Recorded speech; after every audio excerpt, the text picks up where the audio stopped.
Hello and welcome back to Afterglow episode 72, and for this one I think we are covering the first TurboGrafx game that I have covered on here. This will be an interesting one because this isn't going to necessarily be a childhood memory one because I didn't actually get a TurboGrafx 16 until I started collecting games. I had remember seeing it in, I believe, Electronic Gaming Monthly a few times, and then didn't hear much about it afterwards because, of course, the Sega Genesis took off, and then later on the Super Nintendo. So the Turbo kind of faded away until I got into retro gaming and everything again as an adult, and the TurboGrafx was brought up, right?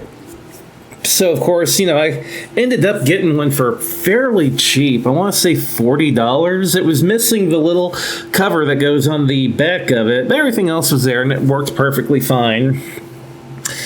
Came with one controller. I ended up getting a arcade-style controller for it, too, the first-party one. And like I said, that thing was a blast, but I want to cover a game for it that was not the pack-in game, but I feel should have been the pack-in game, with blazing lasers, or Gunhead as they called it over in Japan, even though it has no real relation to the actual Gunhead movie, which is bizarre, but hey, whatever. But I will get into my memories of the game after our music break.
So my experience with Blazing Lasers was actually brought on by the Retro Gaming Roundup podcast. I believe Mr. Scott Schreiber was talking about it on there. And sounded kind of interesting. Sounded like a game that was kind of right up my alley. So I'm here like, sure, let's look into it. Got a TurboGrafx 16 with a few games, not very many. Blazing Lasers might have actually been one of them that came with it. I can't remember. But got the sub, got everything plugged in, and honestly, it's a really good shooter that is a lot better than the original pack-in for the TurboGrafx. Honestly, this is a game that should have been packed into it, because this game really shows off the system just with the way the background scrolls and the fact that it's kind of a standard game. But it's a shooter, so it's not something that you would see at the time packed in with a Nintendo game or really a Sega Genesis even, which I thought would have been a cool touch. But the weapon system in this game works a little bit different. There's a bunch of orbs that can pop up as you're taking down bad guys. Your weapon orbs just have a 1, 2, 3, or 4 on them. And depending on the number on the orb is what weapon you end up getting. And if you pick up multiples of the same numbered orb, you can power up that weapon. I think each weapon has like 4 different power levels that you can go up to. But if you get a number different than the one that you have equipped at that moment, you switch over to that weapon, and it is a depowered version of that weapon. On top of that, if you take a hit in this game, you will also lose a weapon level, which is cool because it doesn't kill you completely. But if you're at the bottom power level and you take a hit, of course, that's it. Your ship is toast and you start the level back over or at the checkpoint. Unless there's other orbs that'll come down and they'll scroll through 1, 2, 3, 4, and you can pick them up, and you'll get the weapon of a number that is on it, or you can shoot at this thing repeatedly and it'll freeze. If you shoot it long enough, the orb will start blinking really, really fast, and then if you pick it up, if you end up dying later in the level, you restart from where you died at instead of back at the beginning. So that's a kind of a nice touch. It took me a little bit to figure out exactly how to get those orbs because I wasn't sure why they started blinking or whatever, but it ends up being that's why. On top of that, there's some secondary items you can pick it up. There's a full fire mode, which changes the fire mode of the weapon that you have equipped. It's like the same weapon, but like think of it like a secondary fire effect. There's also, pardon me, like a little pod thing that you can get that will also fire the same weapon that you have equipped. On top of that, there's like a homing missile pickup that just, along with your regular weapon, it'll fire out a bunch of homing missiles. There might be one more that I'm not thinking of right now.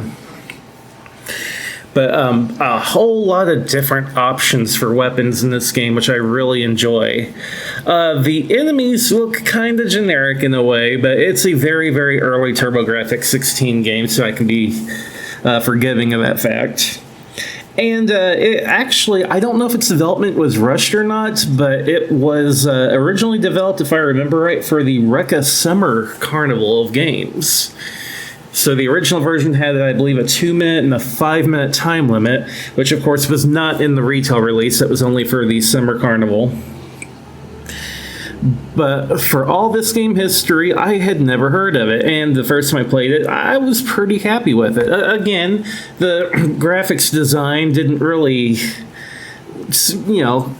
punch out to me in any way, but the gameplay itself was really, really well done. And before I had heard that episode of Retro Gaming Roundup, I'd never even heard of this game. But while I was doing research for this episode, go figure, there's a commercial that came out in America for this game. I'd never even heard of it. I have never seen this commercial, but I did find it on YouTube, so let me share that with you guys real quick. Now testing blazing lasers for the new TurboGrafx 16 video game system. Subject exposed to non-stop blazing laser fire, 8 power-up weapons, 9 levels of hostile aliens. Objective: defeat the Dark Squadron, save Earth. Test completed. Blazing Lasers, one of many great games for TurboGrafx 16 from NEC, the higher energy video game system. What can I do? So, if any of you guys remember watching that commercial, reach out. Like, you can go look it up on YouTube. It's up on there, but I don't remember any commercials for the TurboGrafx 16, so I don't know if they were maybe like a regional thing, and I just didn't have the system in my area, which could very well be. Or if I somehow just missed it or spaced it. Go figure, space shooter spaced it, haha.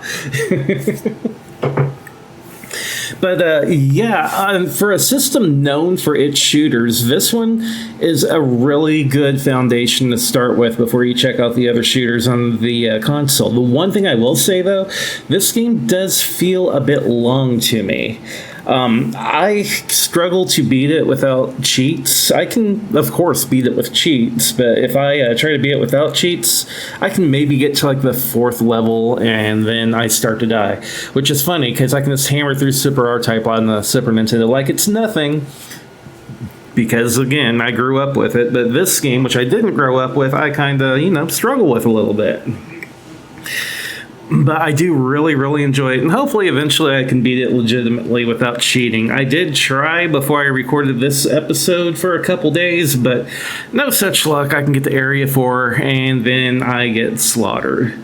That being said, I do recommend you guys go back and check it out if you haven't heard of it yet, or if you haven't tried it yet. It's a fun game. I think it is a very foundational game for the TurboGrafx 16, so if you want to check out that system's game library, it is, in my opinion, the perfect place to start, because the Turbo was really known for its shooters, and I can't go on enough about the fact that this one feels like a really good starting point for the system before you check out some of the others out there, which I will be covering later.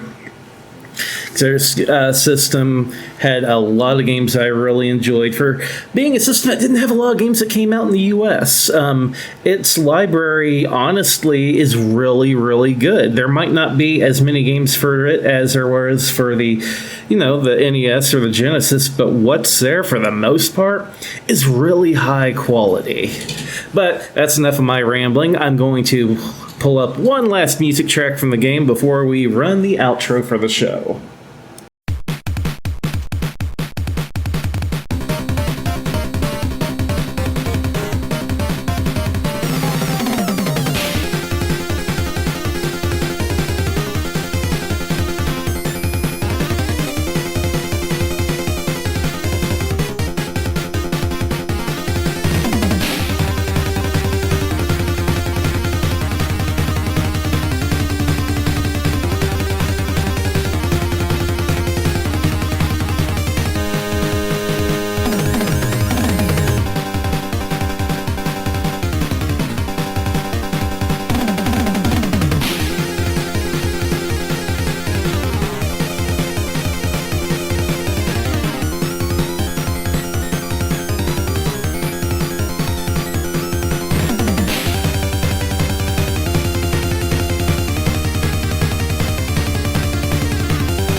As always, thank you for taking time out of your day to listen to the Afterglow podcast. I appreciate everyone who tunes in and listens. If you're interested in more retro gaming goodness, be sure to check out the show notes. We do have a Discord where you can come in and do a little bit of chatting in. If you want to support the show, we do have a Patreon where for $1 a month you can get a shout out at the end of every episode. While you're checking out podcasts, so check out friends of the show like Retro Gaming Roundup, who they will have a new episode coming out at the top of every month, which we are very close to the top of a new month, so they will have a brand new episode, brand new top 10, all kinds of news to go over. It's a great show to listen to. Be sure to check it out. Also, be sure to check out the Secret Levels podcast. They recently did an episode that had a horrible game called Lester the Unlikely, which I'm wondering if it broke them or not. But they soon have a new episode coming out on Marble Madness, which is one of my favorite old school puzzle games for the NES. Very interested in hearing their thoughts on that one. Apparently they had some production issues for that one, which they've been talking about, so that show will hopefully be releasing soon. I am looking forward quite a bit to listening to it. Finally, check out the Lost and Gone podcast with Grim. He has a new episode that has recently come out about Fallout Van Buren, which is definitely a really, really cool road to go down. It's interesting to wonder, what could have been in the Fallout universe if they would have kept on the overhead games instead of switching over to the first-person games after Bethesda got a hold of them. So going back to Afterglow, the show logo and artwork is done by TobyVonDoom from Secret Levels, and the intro and outro music is done by Grim from the Lost and Gone podcast. As always, thank you for listening, and I hope you tune in for the next episode of Afterglow.